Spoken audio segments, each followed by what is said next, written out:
But then after they traded for Luka, some folks, none louder than Chuck, doubled down on it. Said the Mavs would be better this season. A couple days after the Luka trade, Chuck went on ESPN and started talking about that the Lakers should trade LeBron to Golden State or to San Antonio. Just fan fiction Laker trades. But he says, because they've had a good 2 weeks, we're all falling over ourselves about the Lakers. Guys, they have been, by a record standpoint, by a defense standpoint, the best team in the league for 6 weeks. Before the game, it was they've had a good 2 weeks. At halftime, it was a damn party. Oh, they're going to be crying tomorrow about the Lakers. And then after the game, looked like someone had just repossessed his car. Damn. Nick Wright goes off on Charles Barkley for disrespecting LeBron James and the Lakers. Check out what he had to say, and then I'll come back with my comments. So Barkley went after Kendrick Perkins bad He went off on him in the pregame show. And, that's Perkins' fight to make, to have, that's not so much my business. And Perkins then basically was like, I'm easy to find. I'll stay out of that one. Stay out of that. But bro. What I won't stay out of is the hypocrisy of how some, and again, everyone loves Chuck. Everyone loves Chuck. Hand up, myself included. He is one of the most universally beloved and hilarious, successful, awesome sportscasters in history. All that is true. What's also true is he, like a lot of others, has a real blind spot, if you even want to call it that, when it comes to LeBron.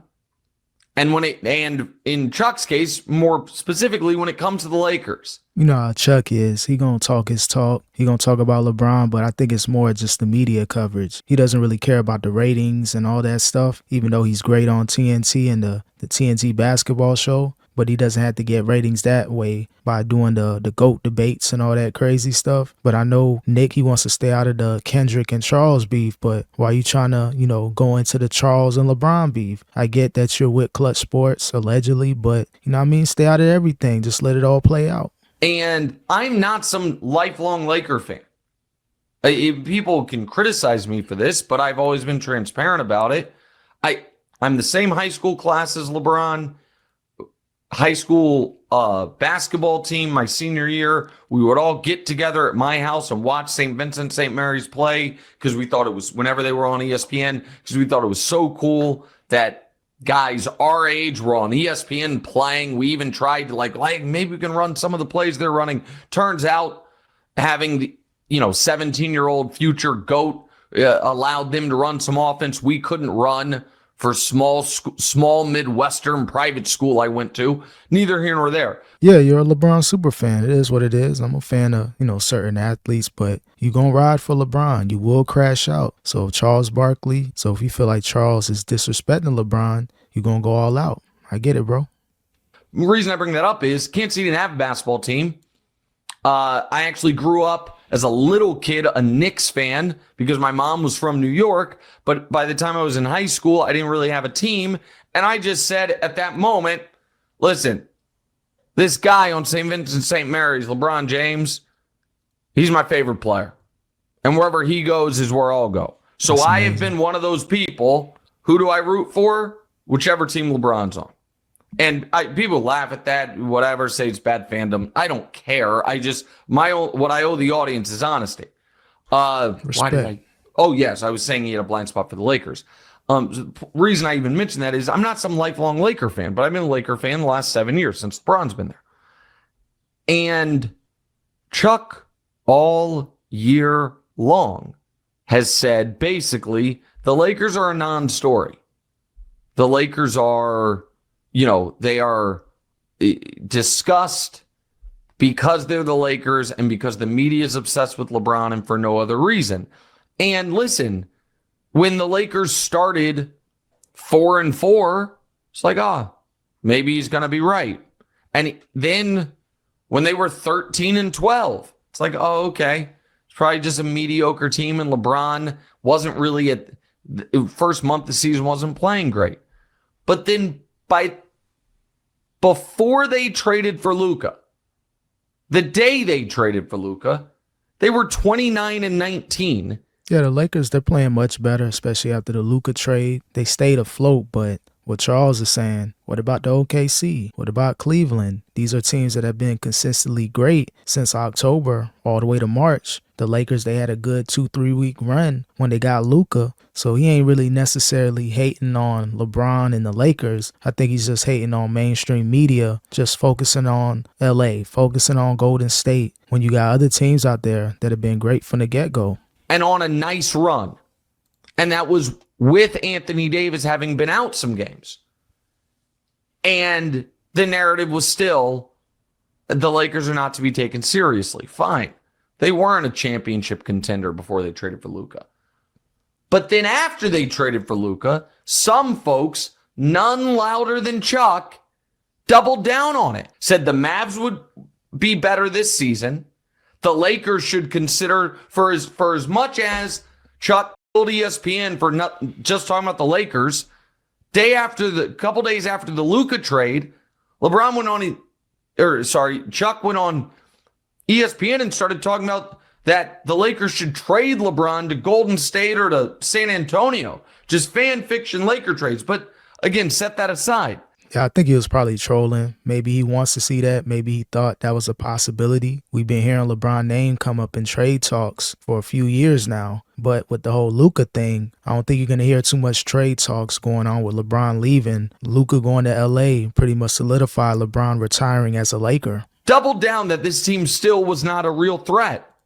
And then last night, before the game, when he's ripping Perk, he says, because they've had a good 2 weeks, we're all falling over ourselves about the Lakers.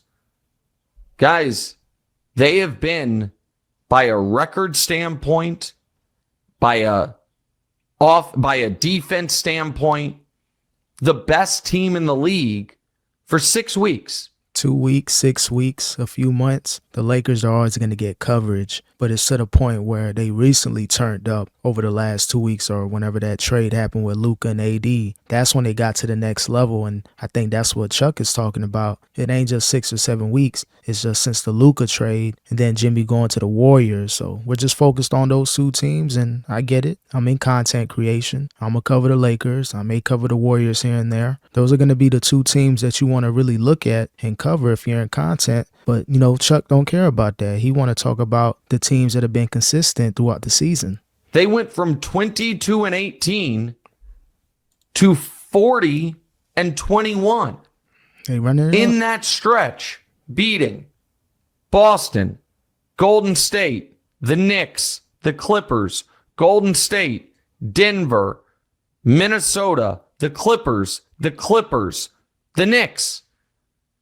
10 teams that are definitive playoff teams. I'm not even including Dallas in that because I shouldn't include Dallas in that.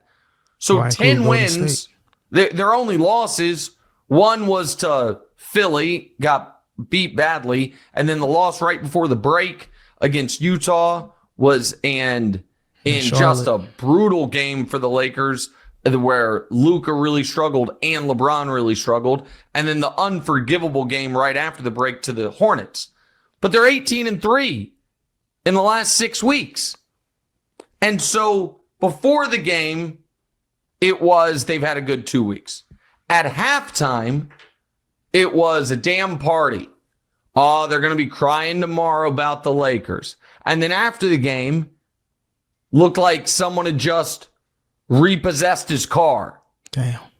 And Kenny is trying to talk about how the Lakers potentially match up against the Thunder, and Charles won't even let him do it.